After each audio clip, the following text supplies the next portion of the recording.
नमस्कार दोस्तों, मैं आपका अपने चैनल HVS स्टडीज़ में स्वागत करता हूं। इस वीडियो में आपके लिए 1 मई 2022 का करंट अफेयर लेकर आ गया हूं, जिसमें हम बात करेंगे स्टैटिक जीके और रिलेटेड करंट अफेयर के रिवीजन की। अगर आप इस चैनल पर पहली बार आए हो तो आपसे अनुरोध है, चैनल को सब्सक्राइब कर लीजिएगा। वीडियो अच्छी लगे तो वीडियो लाइक करके ज़रूर जाइएगा। लास्ट में आपके लिए क्विज़ रखा है, उस क्विज़ को ज़रूर सॉल्व कीजिएगा। चलिए बात करते हैं लास्ट डे की क्विज़ की। तो लास्ट डे आपसे क्वेश्चन पूछा गया था, भीम UPI became operational at Neopay terminal in which country. तो आप सभी ने आंसर यूएई दिया था और यही सही आंसर है। आज के पहले क्वेश्चन की बात करें तो आज का पहला क्वेश्चन है, which state became India's first state to develop migration tracking system app.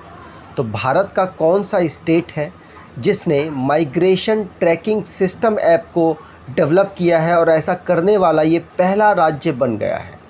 तो आंसर यहाँ पर हो जाएगा, ये महाराष्ट्र ने किया है। तो महाराष्ट्र ऐसा करने वाला पहला स्टेट बन चुका है जिसने डेवलप किया है माइग्रेशन ट्रैकिंग सिस्टम को, जिसमें जो भी महाराष्ट्र के रहने वाले लोग हैं किसी और राज्य में जाकर माइग्रेट कर जाते हैं, उनको ट्रैक किया जाएगा, रीजन्स जाने जाएंगे और उसको बेहतर करने की कोशिश यहाँ पर की जाएगी महाराष्ट्र गवर्नमेंट के द्वारा।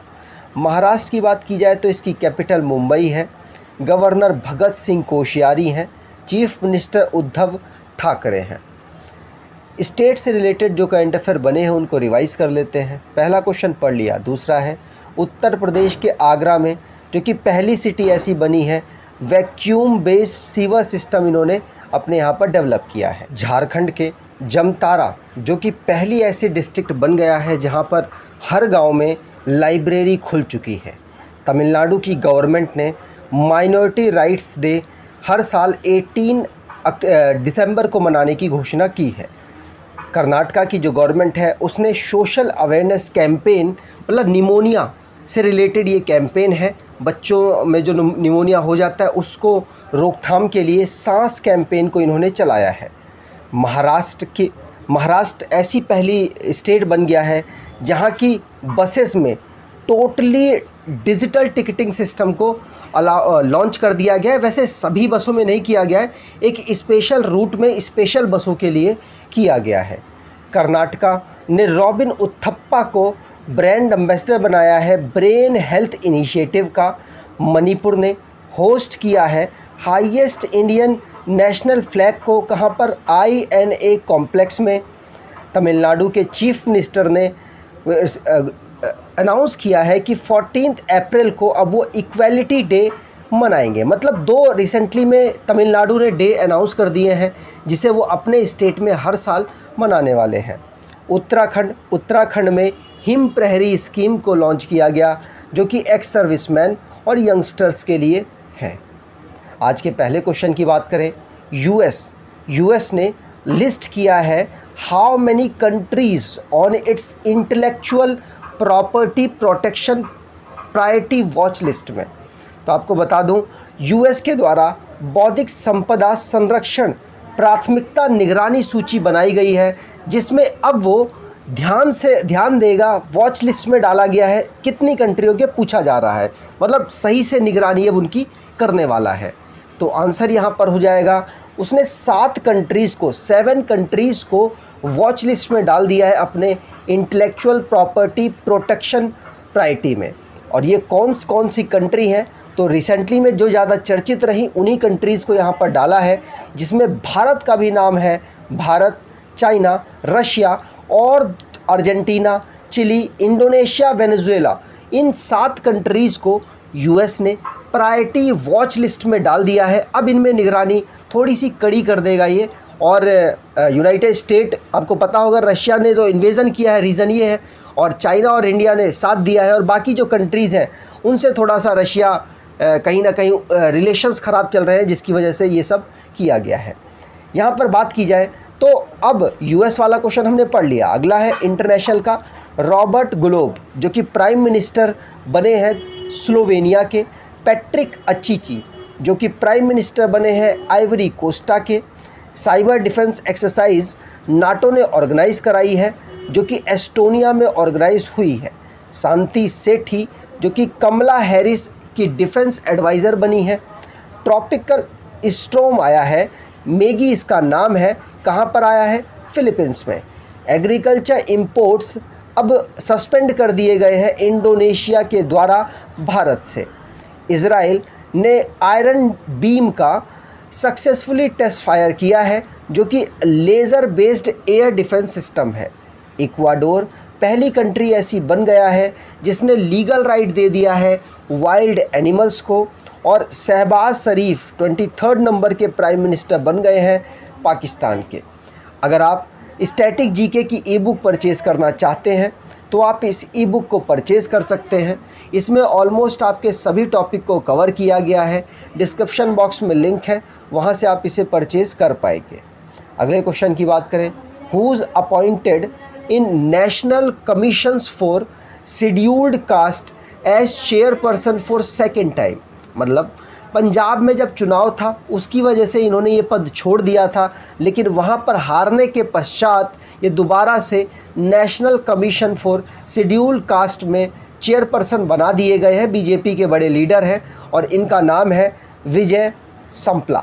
विजय संपला को यहाँ पर बनाया गया है क्या chairperson national commission for scheduled cast का। ये जो national commission for scheduled cast है इसको डेवलप किया गया था 1978 में और रामनाथ कोविंद जी इस पद के चेयरमैन को अपॉइंट करते हैं। हमारे प्रेसिडेंट साहब इसको अपॉइंट करते हैं। तो रिसेंटली में जो अपॉइंटमेंट से रिलेटेड क्वेश्चंस हुए उनको रिवाइज कर लेते हैं। पहला क्वेश्चन पढ़ लिया। दूसरा है टीसीएस के कृष्णन रामानुजम जिनको नेस्कॉम का चेयरपर्सन बनाया गया है। एन चंद्रशेखरन को टाटा डिजिटल का चेयरमैन बनाया गया है। आदित्य बिरला कैपिटल में विशाखा मुले को सीईओ बनाया गया। अजय कुमार सूद को प्रिंसिपल साइंटिफिक एडवाइज़र बनाया गया गवर्नमेंट ऑफ इंडिया का। बबीता सिंह को ग्लोबल पीस एम्बेसडर बनाया गया है। दिल्ली की चीफ सेक्रेटरी नए बने हैं नरेश कुमार। एलवी वैद्यनाथ जो कि सीईओ बने हैं पीएनजी इंडिया के। लेफ्टिनेंट जनरल मनोज कुमार कटियार जो कि अगले मिलिट्री ऑपरेशन के हेड बन गए हैं।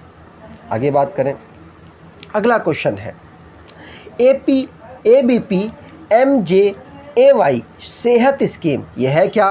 तो आपको बता दूं आयुष्मान वाली जो स्कीम है ना वही है ये स्कीम। तो वो उस स्कीम में विच डिस्ट्रिक्ट, कौन सा डिस्ट्रिक्ट बना है पहला डिस्ट्रिक्ट जिसने 100% घर को कवर कर दिया है? तो आंसर यहाँ पर हो जाएगा, ये बना है जम्मू कश्मीर का संबा डिस्ट्रिक्ट। जम्मू कश्मीर के संबा डिस्ट्रिक्ट में 100% हाउस होल्ड्स को कवर कर दिया गया है इस स्कीम के अंतर्गत। दुनिया की सबसे बड़ी स्कीम है ये हेल्थ से रिलेटेड, जो कि फुल फॉर्म इसकी आप जानते ही होंगे लेकिन दोबारा बता देता हूँ, आयुष्मान भारत प्रधानमंत्री जन आरोग्य योजना सेहत स्कीम है जिसमें आपको हेल्थ कवरेज मिलता है। हेल्थ से रिलेटेड आपको सुविधाएं सरकार प्रोवाइड कराती है। जम्मू कश्मीर यूनियन टेरिटरी है, उसका एक डिस्ट्रिक्ट है संबा डिस्ट्रिक्ट जहां पर 100% हाउस होल्ड्स कवर हो चुके हैं। बात की जाए जम्मू कश्मीर की तो जम्मू कश्मीर के लेफ्टिनेंट गवर्नर हैं मनोज सिन्हा। जम्मू कश्मीर को यूनियन टेरिटरी 2019 31 अक्टूबर 2019 को बनाया गया। अगले क्वेश्चन की बात करने से पहले रिसेंटली में जो मिसलेनियस क्वेश्चन बने हैं उनको रिवाइज कर लेते हैं। जैसे इंडिगो पहली एयरलाइन बन गई है जिसने इंडिजीनियस नेविगेशन सिस्टम गगन को यूज़ किया है। Deepika Padukone Cannes film festival में जूरी के पद पर अपॉइंट हुई और इनको बुलाया गया है कि अब यह इनकी मदद करें अवार्ड देने में। इंडिया गिनीज़ रिकॉर्ड इसने बना दिया है synchronic waving for more than 78,000 national flag. तो 78,000 नेशनल फ्लैग को फहराया एक साथ और इसका गिनीज़ रिकॉर्ड बना है भारत के नाम पर। UNESCO world book capital 2022 Mexico की एक सिटी है ग्वादलाजरा को अनाउंस किया गया है। World largest electric three wheeler making plant in Telangana, मतलब दुनिया का लार्जेस्ट 3-व्हीलर मतलब 3-व्हीलर जो 3 पहिया वाहन है उसका सबसे बड़ा प्लांट तेलंगाना में सेटअप हुआ है। इथोस डिजिटल को जो कि आईटी ट्रेनिंग और सर्विस सेंटर डेवलप हुआ लेह में। इंडिया की पहली इंटरनेट रेडियो अक्ष बनाया गया जो कि नागपुर में लॉन्च हुआ है और विजुअल चैलेंज पर्सन्स को एजुकेशन को आगे कैरी करने में मदद ये करेगा। पुडुचेरी की लेफ्टिनेंट गवर्नर हैं, उन्होंने एक फेस्टिवल वहाँ बीच फेस्टिवल मनाया गया सी पॉन्डी 2022, इसको उन्होंने अभी लॉन्च किया है। अगले क्वेश्चन की बात करें, world veterinary day 2022 observed on, तो जानवरों के जो डॉक्टर होते हैं उनको वेटरनर कहा जाता है।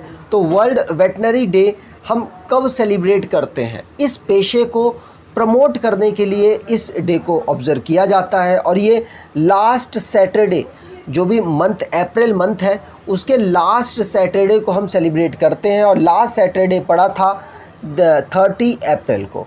आपको बता दूं लास्ट सैटरडे जो अप्रैल का पड़ता है उसमें हम वर्ल्ड वेटरनरी डे ऑब्ज़र्व करते हैं। इस साल की इसकी थीम रही है स्ट्रेंथनिंग वेटरनरी रेजिलेंस, ये इसकी थीम थी।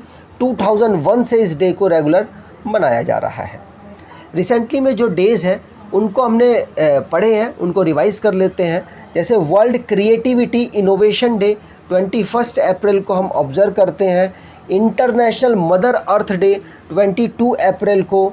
World book and copyright day 23 अप्रैल को। नेशनल पंचायती राज डे 24 अप्रैल।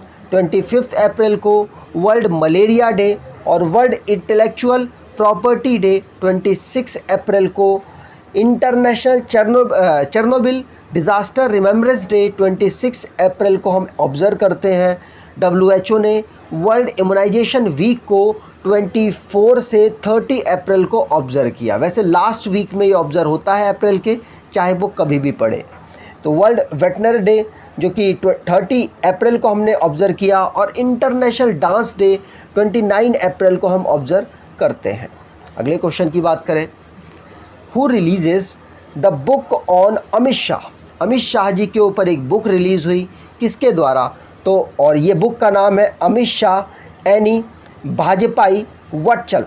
हो सकता है आप समझ ना पाए हों, ये मराठी में लिखी हुई बुक है और इसका जो हिंदी वर्जन है वो किसके द्वारा लिखा गया, मराठी में ट्रांसलेट किसने किया, वो सब मैं आपको बताता हूँ। लेकिन इसमें इस बुक को जो पूर्व मतलब फॉर्मर चीफ मिनिस्टर हैं महाराष्ट्र के, उनके द्वारा लॉन्च किया गया, जिनका नाम है देवेंद्र फडणवीस के द्वारा अमित शाह जी के ऊपर एक बुक रिलीज़ की गई। जो अमित शाह जी के ऊपर ये बुक थी, इसका ओरिजिनल जो वर्जन था उसको लिखा था डॉक्टर अनिर्बन गांगुली और साथ साथ शिवानंद द्विवेदी ने, इन दोनों ने मिलकर इस बुक को लिखा था, लेकिन ट्रांसलेट किया गया मराठी में डॉक्टर ज्योत्ना कोल्हाटकर के द्वारा इस बुक को मराठी में ट्रांसलेट किया गया। याद रखिएगा, अमित शाह जी के ऊपर ये बुक थी और Amit Shah and the March of BJP ये हिंदी वर्जन था और अमित शाह एनी वाजपेयी वटचल ये इसका मराठी वर्जन है। अगले क्वेश्चन की बात करें, Air Asia to merge with which airline 2022? तो एयर एशिया एयर इंडिया के साथ यहाँ पर मर्जअप कर रहा है। एयर इंडिया आपको पता होगा टाटा के पास अब आ चुका है, भारत सरकार से इन्होंने वापसी टाटा ग्रुप में मिला लिया है। तो एयर इंडिया को परफॉर्मेंस बेहतर करने के लिए टाटा ग्रुप ने जो एयर एशिया है उसके साथ टाई अप किया है और उसको अपने साथ मर्ज कर लिया है। याद रखना है आपको। यहाँ पर अगला क्वेश्चन है, which bank launched a new feature BOB world gold for senior citizen? तो BOB world gold for senior citizens किसके द्वारा, किस बैंक के द्वारा लॉन्च किया गया? तो आप बॉब से पहचान भी गए होंगे, बैंक ऑफ बड़ौदा के द्वारा सीनियर सिटीजन्स के लिए बॉब वर्ल्ड गोल्ड एक नया फीचर इसको इन्होंने लॉन्च किया है। आपको बता दूं, सीनियर सिटीजन्स की जो भी समस्याएं हैं, जैसे उनको बैंक में नहीं जाना पड़े, ज़्यादा आसानी से उनके कार्य हो जाएं, मतलब आसानी से क्या, मतलब उनको चक्कर ज़्यादा न लगाने पड़े बैंक के, ये सारी सुविधाएं बॉब वर्ल्ड गोल्ड के अंतर्गत bank of Baroda senior citizens को प्रोवाइड करा रहा है। यहाँ पर बात की गई है बैंक ऑफ बड़ौदा की, तो बैंक ऑफ बड़ौदा को 1908 में फाउंड किया गया। इसका हेडक्वार्टर वडोदरा गुजरात में है। मैनेजिंग डायरेक्टर और सीईओ राजीव चड्ढा हैं। टैगलाइन इंडियाज़ इंटरनेशनल बैंक है। बैंक ऑफ बड़ौदा का मर्जर हुआ है किन किन बैंकों के साथ, तो बैंक ऑफ बड़ौदा, देना बैंक और विजया बैंक 2019 में मर्ज हुआ और अब बैंक ऑफ बड़ौदा के नाम से ये तीनों बैंक काम कर रहे हैं। वैसे आपको बता दूं, इस समय पर टोटल 12 बैंक हैं जो भारत सरकार के अंतर्गत आते हैं और पहले थोड़े ज़्यादा थे, मर्ज कर करके 12 रह गए हैं। अगले क्वेश्चन की बात करें, L&T tie up with which IIT to develop green hydrogen technology. तो भारत में ग्रीन हाइड्रोजन टेक्नोलॉजी को डेवलप करने के लिए किस IIT के साथ L&T ने पार्टनरशिप की है, तो आंसर यहाँ पर हो जाएगा IIT बॉम्बे के साथ पार्टनरशिप हुई है L&T की। याद रखना है आपको, जो L&T लार्सन एंड टर्बो ये कंपनी है, इसने Indian institute of technology Bombay के साथ टाई अप किया है, जिससे कि ये ग्रीन हाइड्रोजन के ऊपर काम कर सकें। आपको बता दूं, फरवरी 2022 में green hydrogen policy centre government के द्वारा लॉन्च की गई और इसको प्रोत्साहित करने के लिए सेंटर गवर्नमेंट कोशिश कर रहा है यहाँ पर, जिससे कि 2070 तक वो नेट जीरो कार्बन एमिशन कर पाए अपने यहाँ पर। आपको बता दूं, लार्सन एंड टर्बो इसको फाउंड किया गया था 1938 में। इसका हेडक्वार्टर मुंबई महाराष्ट्र में है। सीईओ और MD SN सुब्रमण्यम है। ठीक है, अगर आज की क्विज़ की बात करें, who's named Laureus sportsman of the year 2022, आपको कमेंट बॉक्स में डिटेल में आंसर देना है। अगर आपको ये वीडियो अच्छी लगी है तो आपसे अनुरोध है वीडियो को लाइक कर दीजिएगा, चैनल को सब्सक्राइब कर लीजिएगा और एटलीस्ट अपने कुछ दोस्तों तक वीडियो को शेयर ज़रूर कीजिएगा। धन्यवाद।